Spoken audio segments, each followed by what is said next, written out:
See, look who it is. PA on the mic, the legendary Paul Allen, the voice of the Vikings in Minneapolis. Look at him, styling as usual. Great to see you, buddy. Merry Christmas. I want to ask you, first of all, you're obviously friendly with Cousins. You called a ton of his games, and you're friends with him. What did you think watching him kind of peel apart in the last 5 weeks and lose his job and his career in Atlanta with that 180 mil, up in smoke? Merry Christmas, Scotty. I'd like to unfurl a quick little old school bit, if you don't mind. You ready? Yeah. 3, 2.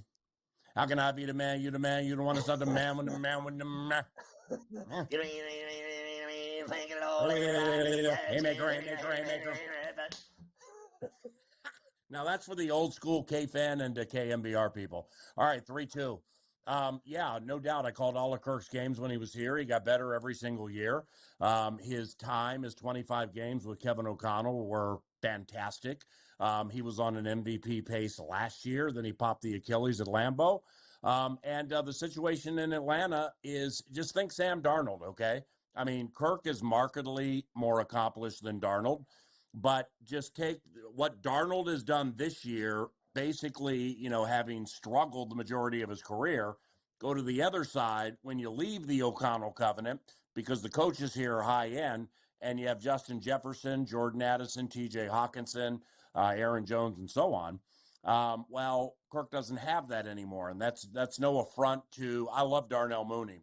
I think Darnell Mooney is one of the most underrated players in the National Football League, but I don't think too many would think Drake London, Mooney, and Kyle Pitts are in the conversation that we just had. So, or the example we just laid out. So I think Kirk's feeling that a little bit, probably second guessing some things, and we'll see what the rookie can do.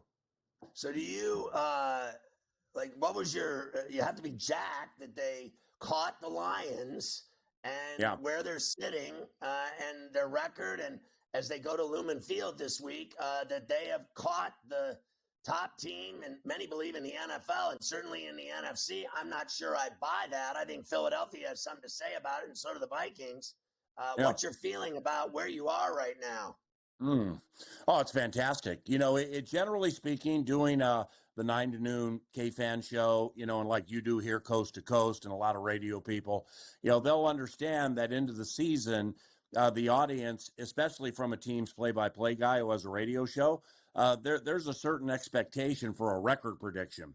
I couldn't come up with like a number this year. Is what I said is, for whatever it's worth in all the years that I've called this team's games, I think I know what a playoff team looks like. And I don't know if it's going to be a 9 or 10 win playoff team or if it's going to be a 13, 14, or 15. But what I was seeing, organized team activities and training camp, I knew this was a playoff team. And Darnold was better then. But, the way he's played really since the Jacksonville game, about the last 4 or 5 of them, wow. I mean, he's been as good as anybody in the league. So I love the team. I love the close-knit nature. I love how they're able to overcome injuries. Like they lost their left tackle, Christian Darrisaw, one of the best in the game, about a month and a half ago. So what's the general manager, Kwesi Adofo-Mensah, do? Goes out and gets Cam Robinson from Jacksonville. And you got to sniff things like that out. I mean, Cam has some high end to him. Now you got to pay for it, but you got to know players like that are available. And just the whole regime here is playing really, really fast right now. Game at Seattle will be tricky. And, before I joined you guys, I was listening to you and my guy from Long Island touting games. So, I hadn't really looked at games analytically or critically yet. So I did for a little bit.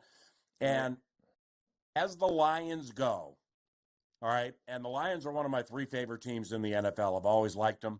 Got the Vikings 1, Cleveland 2. Their coach, Kevin Stefanski, used to be with the Vikings, probably the best friend I've ever had in the NFL. I love the guy, and I always root for him to win. But with the Lions, they got 22 guys on injured reserve, and they've lost 12 starters. And when they lost Aiden Hutchinson, that was right before they beat us at US Bank Stadium. All right, they've overcome it. They've overcome Alex Anzalone, kind of a heart and soul guy to their defense. This David Montgomery loss, this is a big, big, big loss for the way they run offense. I mean, it's 12 touchdowns and 1,000 yards from scrimmage, but you got Jahmyr Gibbs running around people, and he's high end. But Montgomery was the one to smash on you first. Right. So I know what I just saw in the Bears. The team's unorganized. However, they're plus 10 in the take give. Their quarterback's gone 285 or so without a pick, and they move the ball. But then they get these stupid pre-snap penalties or not even really turnovers. They'll just flub something. Yeah. So I don't know what they're getting, but they're at home, and this is the first for the Lions without Montgomery. I kind of like Chicago in this game. So as far as Sam in the future, because McCarthy's had 2 knee surgeries, and is their plan to just go to him? Because I'm hearing, Sam Darnold's going to have 15 job offers. What is the Vikings' plan for the future? I know they're worried about right now, sitting where they are, in the position they're in. The postseason is right around the corner doing push-ups. But let's face facts. There's people talking about him playing back here in New York. Well, if it was a gun to the head situation for the GM or the head coach right now, I would imagine they probably have a great feeling as to exactly what they want to do moving in the offseason. You know, they've done a really good job with reclamation projects, Scott. Sam would be that. We got this defensive lineman, former first-round pick, I believe by the Chargers, named Jerry Tillery. Everybody considered him a bust. He's having the best season of his career. Jonathan Grenard, Blake Cashman, Andrew Van Ginkel, Byron Murphy Jr., they're all having the best seasons of their career. Van Ginkel. Van Ginkel's the bomb. He's a badass. So with that said, Sam, I don't know what they're going to do. And working with the team, yet doing a radio show, it obviously has some tricky balance to it. But over the years, I've just learned when to push and when not to push. And that's not a question I'm going to ask on the inside right now. When the season's over, I'm quite positive I'll have the answer. If I were to use discernment, putting a franchise tag on him at $38 million and moving from there seems to be the right business way to do it. Right.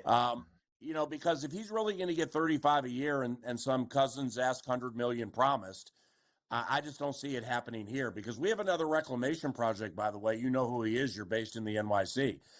Daniel Jones. And, Darnold, like Jones, a former first-round pick. Daniel, now that I've gotten to know him a little bit and watch him on the practice squad in practice, okay, he's skilled. Everybody knows that. And he made a lot of mistakes. Everybody knows that. But I just think he needed to chill and just get away from that situation for a little while. No doubt. Take a deep breath and then work with these Kevin O'Connell probably is going to be coach of the year. He's favored, and he's gone favored the last 3 weeks. So you know how that works. Those are a lot of dimes rolling in on KOC. Son. Don't be dissing on my Steelers and giving your coach an award that the Steelers coach is going to get, son. You know that he's going to get. You know what? I love Mike Tomlin. I want to ask you about your brilliant career calling games, and I got 20 seconds. You're the best in the NFL calling games. You're so crazy. I love listening to you call games. I know you're having fun. Merry Christmas. Merry Christmas. And you look at that mane of hair on his head. Look at all that hair he's got. He's just rocking. How could I be the man that had a hair with a man? I love you, bro.